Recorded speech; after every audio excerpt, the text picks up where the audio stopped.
हरे कृष्णा. सर्व भक्तांचं स्वागत आहे श्रीमद भागवतम कथेमध्ये. आजच्या कथेमध्ये आपण श्रवण करूया भौतिक शरीराचा विकास कसा होतो, गर्भातील बालकाचे दुःख कसे असते, गर्भस्थ बालक भगवंतांना काय प्रार्थना करतो, जीवाने परमात्म्यास शरण का जावे, मनुष्य जीवन सर्वश्रेष्ठ कसे आहे, जन्माच्या वेदना कोणकोणत्या आहेत, बाल्यावस्थेतील दुःख कोणते, बद्धजीव पुन्हा पुन्हा नरकात का जातो, स्त्री संघाचे दोष काय आहेत, स्त्री म्हणजे मायाशक्तीचे प्रतिनिधित्व आहे हे कसे, भौतिकतावादी मनुष्य सकाम कर्मांमध्येच गुरफटून जातो, मनुष्याने मृत्यूकडे भयाने पाहू नये. या विषयांबद्दल कपिलदेव आपली माता देवहूतीला उपदेश देत आहे. त्याचं आज श्रवण करूया. कपिलदेव सांगतायत कशा पद्धतीने भौतिक जगतामध्ये जीव मनुष्य देह धारण करतो. श्री भगवान उवाच कर्मणा दैवनित्रेण जन्तुर्देहोपपत्तये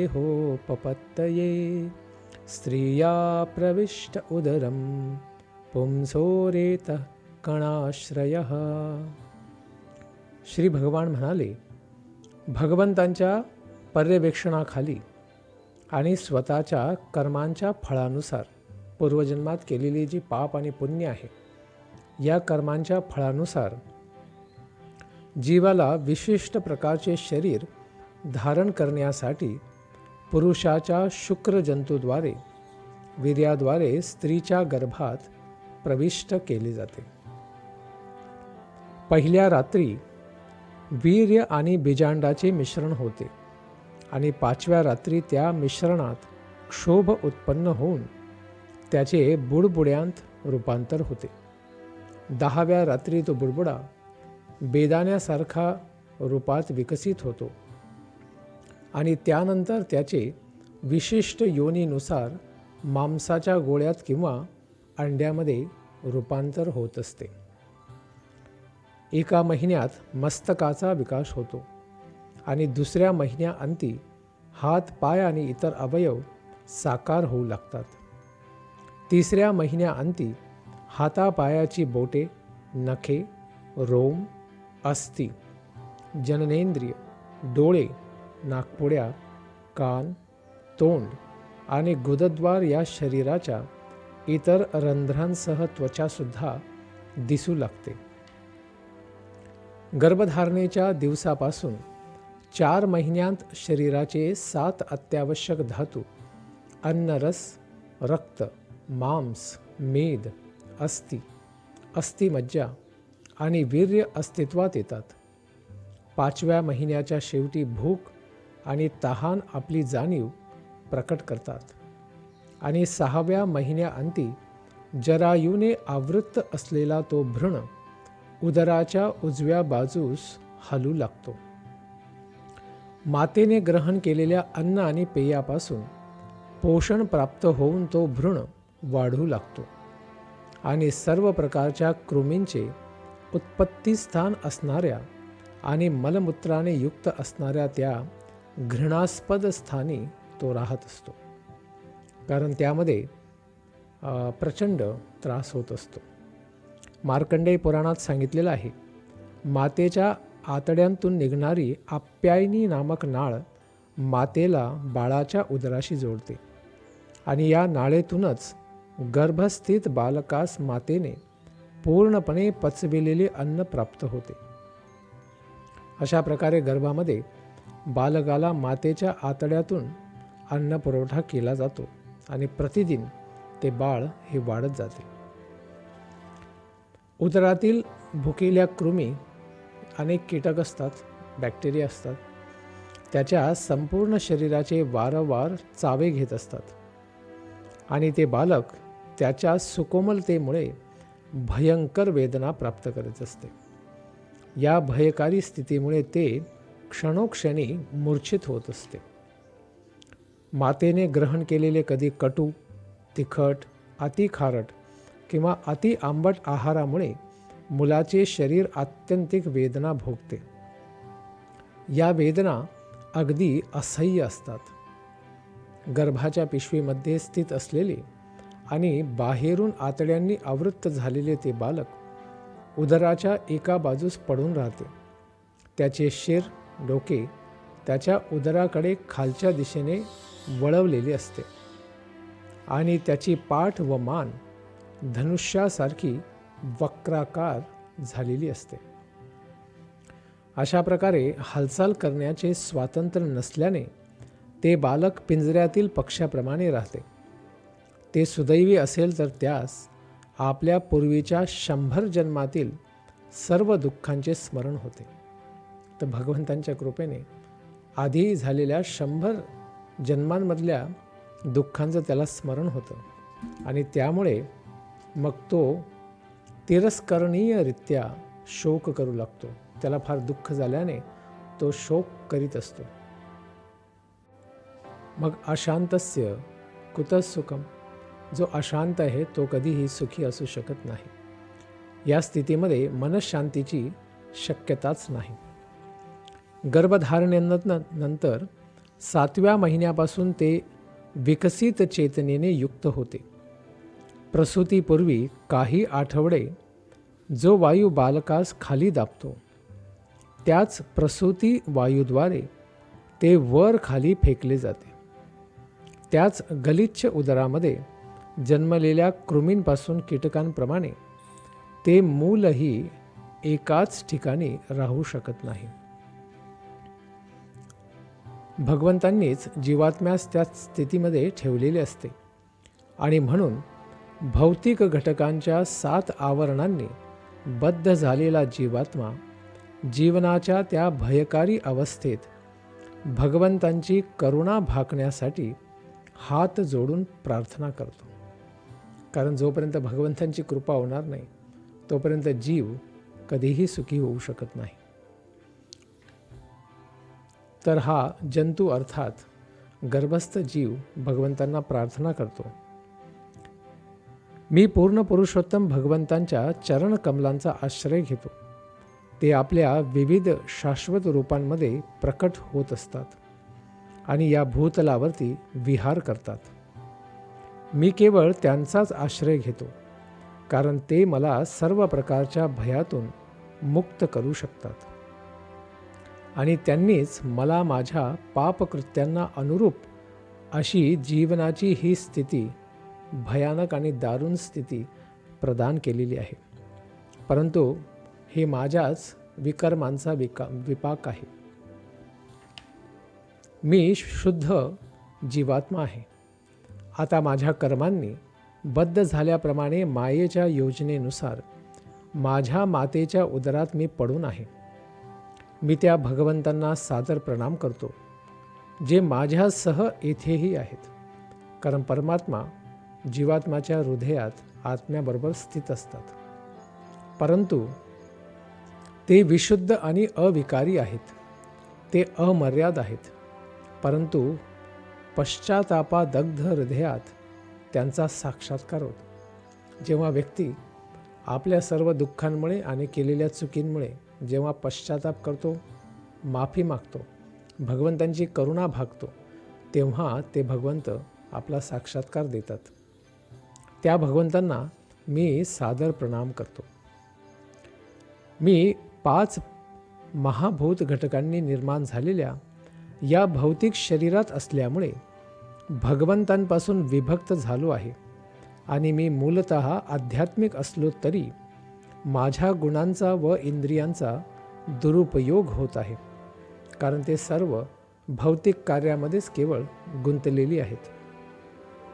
भगवंत भौतिक प्रकृतीच्या आणि जीवांच्या सर्वथा पलीकडे आध्यात्मिक स्तरावर स्थित आहेत. त्यांना असा भौतिक देह नाही आणि त्यांचे आध्यात्मिक गुणही नेहमी जीवापेक्षा श्रेष्ठच असतात. म्हणून मी त्यांना सादर प्रणाम करतो. मनुष्य देहधारी जीव पुढे प्रार्थना करतो. जीवास भौतिक प्रकृतीच्या प्रभावाखाली ठेवले जाते आणि तो पुन्हा पुन्हा होणाऱ्या जन्म मृत्यूच्या मार्गावर अस्तित्वासाठी कठोर संघर्ष सुरूच ठेवतो. भगवंतांशी असणाऱ्या आपल्या संबंधाच्या विस्मरणामुळेच त्याला हे बद्ध जीवन जगावे लागते. कारण भगवंतांपासून स्वतंत्र राहण्याची इच्छा हीच केवळ भौतिक जीवनाचं कारण आहे.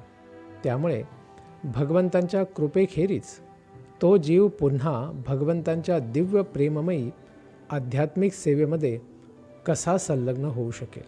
नाही होऊ शकणार. भगवंतांचे आंशिक प्रतिनिधित्व करणाऱ्या अंतर्यामी परमात्मा रूपी परमपुरुषाखेरीज इतर कोणीही सर्व चर आणि अचर, स्वतःहून चालणारे आणि स्वतःहून न चालू शकणारे वस्तूंचे नियंत्रण करीत नाही. भगवंत भूत, वर्तमान आणि भविष्य या काळाच्या तीनही अवस्थांमध्ये सर्वथा उपस्थित आहेत.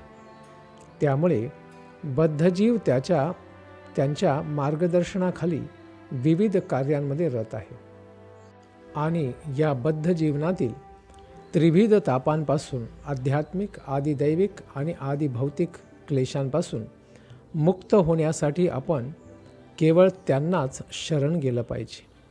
तापत्रयोपशमनाय वयम भजेम.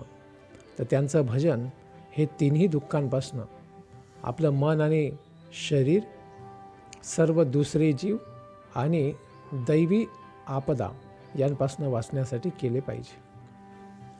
तो आपल्या मातेच्या उदरात रक्त, विष्ठा आणि मूत्राच्या कोपामध्ये, विहिरीमध्येच पडून राहिल्यासारखा असतो. मातेच्या जठराग्नीमुळे त्याच्या शरीराचा दाह होत असतो.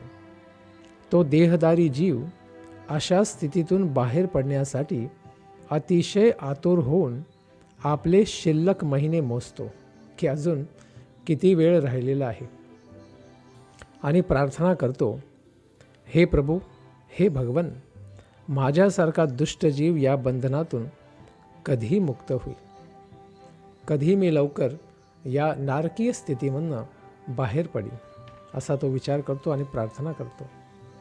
आणि मग मी केवळ 10 महिन्यांचा असलो तरी तुमच्या अहैतुकी कृपेने माझी चेतना जागृत झाली आहे. सर्व पती जीवांचे आपण मित्र असणारे पूर्ण पुरुषोत्तम भगवंत, अहैतुकी कृपेप्रती माझी कृतज्ञता व्यक्त करण्यासाठी मी आता अंजलिम अस्य कुर्यात, दोन्ही हात जोडतो आणि आपल्याला प्रार्थना करण्याखेरीज आता माझ्याकडे दुसरा कोणताही मार्ग शेष राहिलेला नाही. इतर प्रकारच्या देहातील जीवात्मा केवळ उत्तेजनांद्वारे पाहतो. तो केवळ त्या देहाच्या स्वीकार्य आणि अस्वीकार्य इंद्रिय संवेदनाच जाणतो. परंतु मला असा देह प्राप्त झाला आहे ज्याद्वारे मी माझ्या इंद्रियांना नियंत्रित करू शकतो. कारण हा मनुष्य देह अत्यंत श्रेष्ठ आहे आणि माझी गती जाणू शकतो. म्हणूनच मी पूर्ण पुरुषोत्तम भगवंतांना सादर दंडवत प्रणाम करतो. कारण त्यांच्यामुळे मला या देहाचे वरदान मिळालेले आहे. कारण 84 लक्ष योनीमध्ये केवळ 4 लाख योनीच मनुष्य योनी आहेत. तर बाकीच्या ज्या 80 लाख योनी आहेत त्या निम्न योनी आहेत. त्यांहून श्रेष्ठ हा मनुष्य जन्म मिळणे ही भगवंतांची कृपाच आहे. त्यामुळे त्यांच्या कृपेविना मी त्यांना अंतर्बाह्य कसा पाहू शकेन? त्यांच्या कृपेनेच केवळ मी बघू शकतो. म्हणून हे प्रभू, मी या भयंकर स्थितीमध्ये वास करीत आहे, तरी पुन्हा भौतिक अस्तित्वाच्या अंधकोपामध्ये, अशा कोणत्याही प्रकारचा प्रकाश नसलेल्या विहिरीमध्ये पतित होण्यासाठी मी माझ्या मातेच्या गर्भातून बाहेर पडू इच्छित नाही.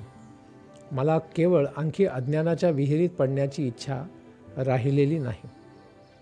देवमाया म्हणून ओळखली जाणारी तुमची बहिरंगा शक्ती नवजात अर्भकास त्वरित ताब्यात घेते, त्याला संपूर्ण नियंत्रणात घेते आणि जन्ममृत्यूच्या चक्राची सुरुवात असलेली त्याची मिथ्या ओळख त्वरित सुरू होते. तो स्वतःलाच भौतिक देह आणि भौतिक देहाशी संबंधित सर्व भौतिक गोष्टींनाच स्वतःचं समजतो आणि अशी ही मायाशक्ती त्याला संपूर्णपणे भ्रमित करीत असते. त्यामुळे आता अधिक विचलित न होता शुद्ध चेतनारूपी माझ्या मित्राच्या साह्याने, परमात्म्याच्या साह्याने मी स्वतःला अज्ञानाच्या या अंधकारातून मुक्त करीन. जर माझ्या मनात मी केवळ श्री विष्णूंचे चरणकमल धारण केले तर अनेक मातांच्या उदरांमध्ये प्रवेश केल्यामुळे येणाऱ्या वारंवारच्या जन्ममृत्यूपासून माझं सर्वथा रक्षण होईल. अर्थात भगवंतांचं भजन केल्यानंतर मला पुनर्जन्म घेण्याची गरज पडणार नाही. या जगतामध्ये परत मला मातेच्या गर्भात प्रवेश करण्याची गरज राहणार नाही. यावरती कपिल देव म्हणतात, 10 महिन्यांच्या त्या जीवाला गर्भात असतानाही अशा सुंदर इच्छा असतात, त्या भगवंतांच्या कृपेनेच. तथापि तो भगवंतांची स्तुती करीत असतानाच प्रसूतीस सहाय्य करणारा वायू त्याचे मुख खाली वळलेल्या अवस्थेत असता त्याचा जन्म व्हावा म्हणून त्याला पुढे पुन्हा ढकलू लागतो. त्या वायूद्वारे अचानक खाली ढकलले गेल्याने ते मूल शीर खाली करून धापा टाकीत आणि आत्यंतिक दुःखामुळे स्मृती नष्ट झालेल्या अवस्थेत अतिशय कष्टाने बाहेर येते. कृच श्रेण अर्थात अतिशय कष्टाने. विष्ठा आणि रक्ताने माखलेले ते मूल अशा प्रकारे भूमीवर पडते आणि विष्ठेतील कृमीप्रमाणेच खेळू लागते. त्याला असलेले श्रेष्ठ ज्ञान नष्ट होते आणि ते भौतिक जगतातील मायेच्या प्रभावाखाली सर्वथा रडू लागते, कारण त्याला अतीव असे दुःख झालेले असते. उदरातून बाहेर आल्यावर त्या बालकाला अशा लोकांकडे सांभाळण्यास दिले जाते ज्यांना त्या मुलाला काय हवे आहे ते कळणे अशक्य असते आणि अशा प्रकारे ते लोक त्याचे पालनपोषण करतात. त्याला जे काही दिले जाते ते नाकारण्यास असमर्थ असल्यामुळे ते मूल अवांछित स्थितीत सापडते. या जगताची द्विधा हीच आहे की जे पाहिजे आहे ते काही मिळत नाही, त्यामुळे काही व्यक्तीला आनंद होत नाही. घाम आणि कृमींनी दूषित असलेल्या अस्वच्छ पलंगावर पहुडलेले बिचारं ते मूल शरीराच्या खाजेपासून मुक्त होण्यासाठी आपले अंग खाजविण्यासही असमर्थ असते. मग बसणे, उभे राहणे किंवा हालचाल करण्याविषयी तर काय सांगावे. तर हे छोटंसं बाळ, याला स्वतःचे कार्य पण करणं शक्य होत नाही. तर अत्यंत अशा दुःखी अवस्थेमध्ये सर्व त्याचं शरीर त्याला दुःख देत असते. ज्याप्रमाणे लहान कीटक मोठ्या कीटकाचे चावे घेतात, त्याप्रमाणे अतिशय मऊ त्वचा असणाऱ्या त्या बालकास त्याच्या असहाय स्थितीमध्ये चिलटे, डास, ढेकणं आणि इतर असे कीटक आणि कृमी दंश करीत असतात, चावत असतात. ते बालक आपल्या ज्ञानाच्या अभावी अतिशय दुःखाने रडत असते, कारण विकत ज्ञानम, त्याचं जे ज्ञान होतं गर्भावस्थेमध्ये त्याला भगवंतांच्या कृपेने प्राप्त होतं, ते आता त्याच्याकडे नसल्याने, कारण मायेने त्याला सत्व, रज, तम या गुणांनी आवृत्त केल्यामुळे, ते विसरून गेल्यामुळे तो आता काय करत आहे, दुःखाने रडत आहे. अशा प्रकारे मूल विविध प्रकारची दुःखे भोगत शैशव अवस्थेमधनं पौगंडावस्थेमध्ये प्रवेश करतो आणि पौगंडावस्थेतही कधीही प्राप्त न होणाऱ्या वस्तूंची अपेक्षा केल्यामुळे ते कष्टीच राहते, दुःखी राहते.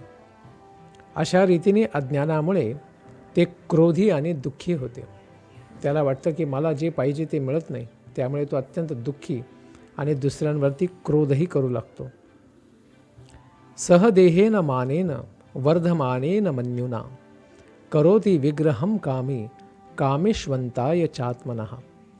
शरीर जसे जसे वाढत जाते तसा तो जीव आपला आत्मा नष्ट करण्यासाठी, अर्थात आत्म्याला आणखी पतित करण्यासाठी आपली खोटी प्रतिष्ठा आणि क्रोध वाढवत जातो आणि त्या योगे स्वतःप्रमाणेच कामी असणाऱ्या इतर लोकांशी शत्रुत्व निर्माण करतो. कारण त्यांना काय, सर्वांना एकच गोष्ट पाहिजे असते, त्यामुळे त्या गोष्टीसाठी संघर्ष निर्माण होतो आणि या संघर्षातनं त्याला अनेक शत्रू प्राप्त होतात. अशा अज्ञानामुळे जीवात्मा स्वतःला 5 घटकांनी निर्माण झालेले भौतिक शरीरच समजतो.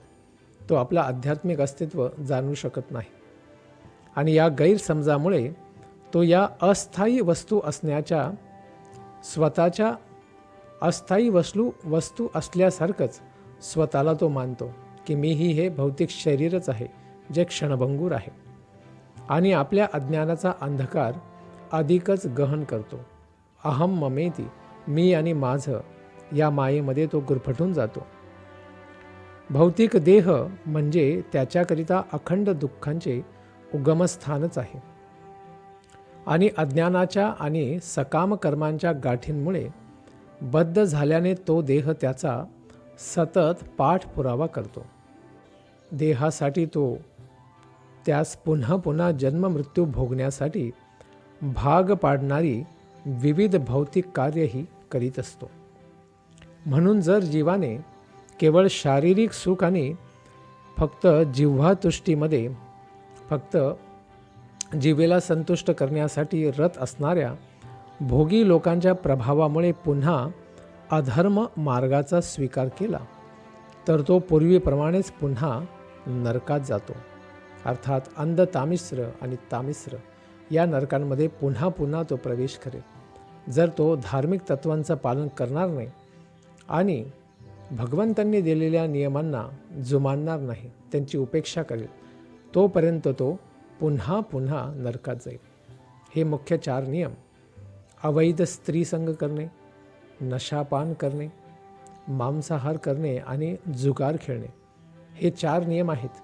हे मनुष्याने पालन केले तेव्हाच तो कली आणि मायेच्या प्रभावातनं आणि पूर्वजन्माच्या प्रभावातनं हळूहळू मुक्त होईल आणि भगवंतांच्या नामस्मरणाद्वारे या जगताला पार करून वैकुंठाचीही प्राप्ती करू शकतो.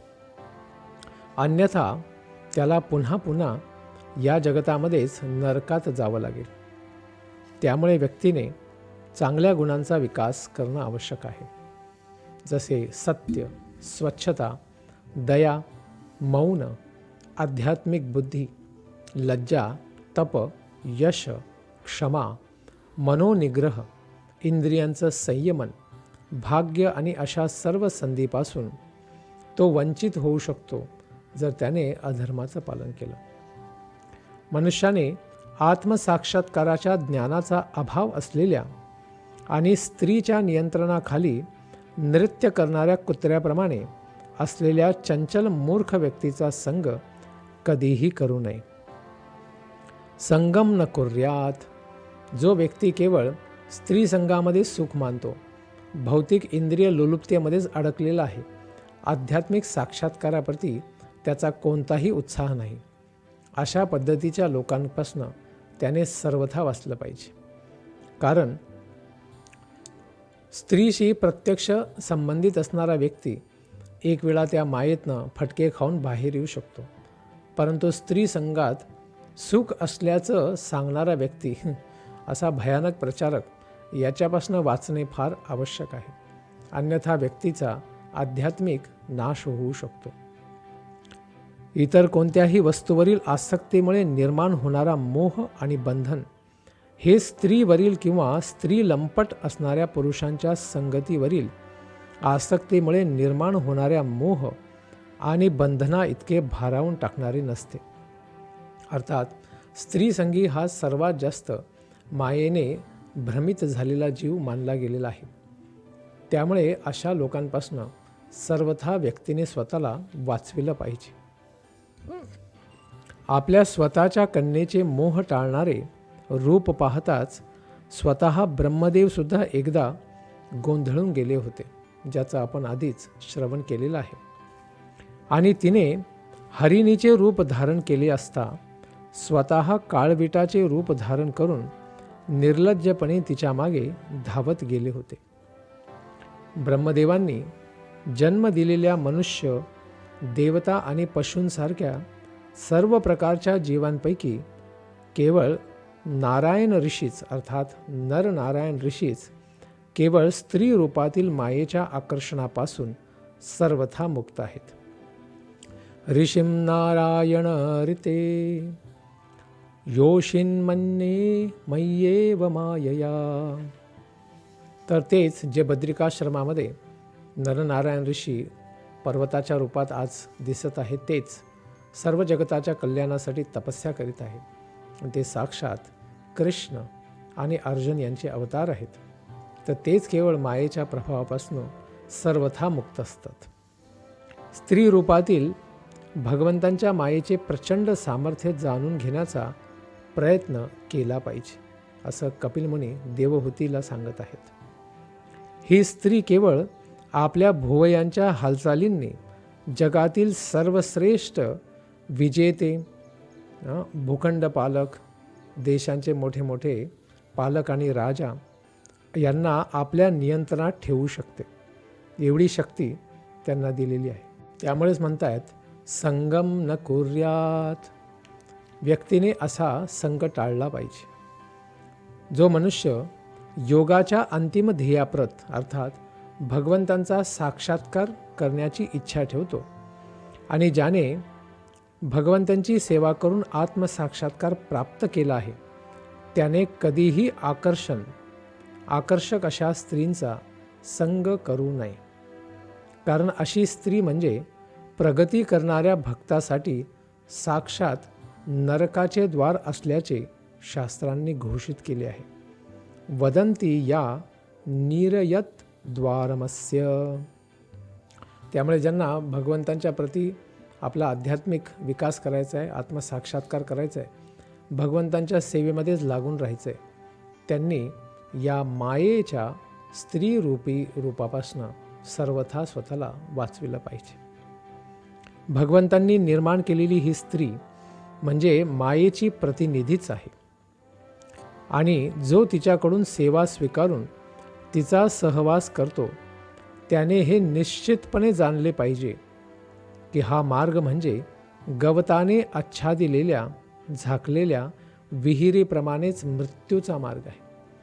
खास करून हत्तीला पकडण्यासाठी एका हत्तीनीला पुढे फिरवतात आणि हळूहळू ती एका मोठ्या खड्ड्याच्या बाजूला जाऊन उभी राहते, ज्याच्यावरती गवताचा आच्छादन केलेलं आहे. आणि मग तो हत्ती त्या हत्तीनीच्या मागे जाता जाता त्या खड्ड्यात पडतो आणि मग त्याला पकडून घेऊन साखळदंडांमध्ये जन्मभर त्याला दास्यत्व दिलं जातं. त्याच पद्धतीने स्त्रीरूपी मायेमागे जो जातो तो पुन्हा पूर्ण जन्मभर आणि पुढच्या जन्मातही त्याच पद्धतीच्या आसक्तींमुळे ह्या भौतिक जगतामध्ये अंधकोपामध्ये अडकून पडतो.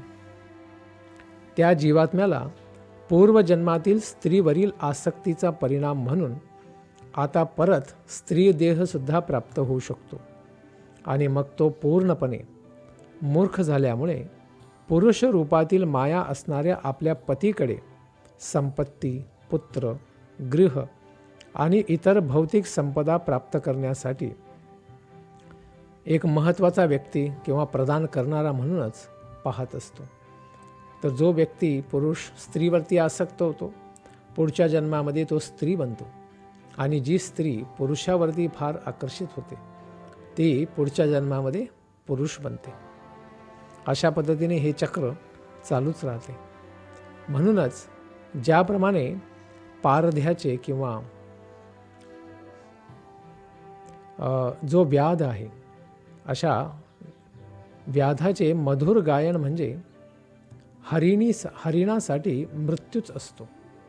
कारण त्या मधुर संगीताद्वारे तो व्यक्ती तो जीव पारध्याद्वारे पकडला किंवा मारलाही जाऊ शकतो.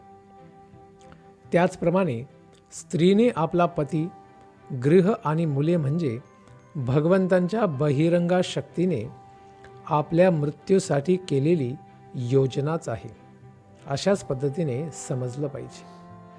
कारण त्या वाचेद्वारे, त्याच शब्दाद्वारे व्यक्ती गृह अंधकूपामध्ये अडकून राहतो. भौतिकतावादी जीवात्मा त्याच्या सकाम कर्मफळांनुसार, भौतिक इच्छांची अपेक्षा करून केलेल्या सर्व कर्मफळांच्या अनुसार त्याच्या विशिष्ट प्रकारच्या देहामुळे मग एका ग्रहावरून दुसऱ्या ग्रहावर भटकत राहतो. कारण प्रत्येक ग्रहावर वेगवेगळ्या प्रकारचे जीव हे प्रकट केलेले असतात. त्यामुळे ज्या ज्या इच्छा आहेत त्या त्या ग्रहांवरती त्याला जावं लागतं. आणि अशा प्रकारे तो स्वतःस सकाम कर्मांमध्ये गुंतवून घेतो आणि अविरतपणे त्यांचेच फळ हे भोगत असतो. अशा प्रकारे जीवात्म्यास आपल्या सकाम कर्मांनुसार भौतिक मन आणि इंद्रियांनी युक्त असा योग्य देह प्राप्त होत असतो. जेव्हा त्या विशिष्ट कर्मफळाचा अंत होतो तेव्हा त्या व्यक्तीस मृत्यू आला असे म्हटले जाते. आणि जेव्हा एका विशिष्ट प्रकारच्या कर्मफळाचा पुन्हा प्रारंभ होतो तेव्हा त्याला जन्म असे म्हटले जाते. जेव्हा दृश्यग्राही मज्जातंतूंना रोग संसर्ग होतो तेव्हा रंग किंवा रूप पाहण्याची डोळ्यांची शक्ती नष्ट होते आणि दृष्टी मृतवत होते, काहीही दिसत नाही. म्हणून दृष्टी आणि दृश्य या दोघांचा द्रष्टा असणारा जीव त्याची दृष्टी नष्ट होते. त्याचप्रकारे वस्तूंचे आकलन करून देणारे भौतिक शरीर संवेदना देण्यास असमर्थ होते तेव्हा त्याला मृत्यू असे म्हणतात. जेव्हा जीव या भौतिक शरीरालाच आत्मा मानतो तेव्हा त्याला जन्म असे म्हणतात. अशा पद्धतीने जन्म मृत्यूची ही साखळी चालूच असते. म्हणून मनुष्याने मृत्यूकडे भयावह म्हणून पाहू नये. शरीराची आत्मा म्हणून व्याख्या करण्याचा चुकीचा मार्ग स्वीकार करू नये. स्वतःला या भौतिक शरीराला कधीही स्वतःचं आध्यात्मिक स्वरूप मानण्याची चुकी करू नये किंवा शारीरिक आवश्यकतांचा उपभोग घेण्याचा अतिरेकही करू नये. म्हणजे शारीरिक कोणत्याही प्रकारची पीडा किंवा तपस्या मी स्वीकारच करणार नाही, अशा पद्धतीची भावना याचा त्याग केला पाहिजे. आणि त्याने आत्म्याचे खरे स्वरूप काय आहे ते जाणण्याचा प्रयत्न केला पाहिजे. गीता आणि भागवत याच्या श्रवणाद्वारे सद्गुरूंकडनं आणि आसक्तीमुक्त होऊन आपल्या ध्येयाशी दृढ राहून आपले कार्य केले पाहिजे, अर्थात भक्ती केली पाहिजे. श्रवण कीर्तन स्मरण वंदनम पादसेवनम अर्चनम वंदनम दास्यम सख्यम आत्मनिवेदनम अशा पद्धतीने उत्साहाने भक्तिमय कार्यांमध्ये भाग घेतला पाहिजे. सम्यक दर्शनया बुद्ध्या योगवैराग्ययुक्तया माया विरचिते लोके चैरन्यस्य कलेवरम.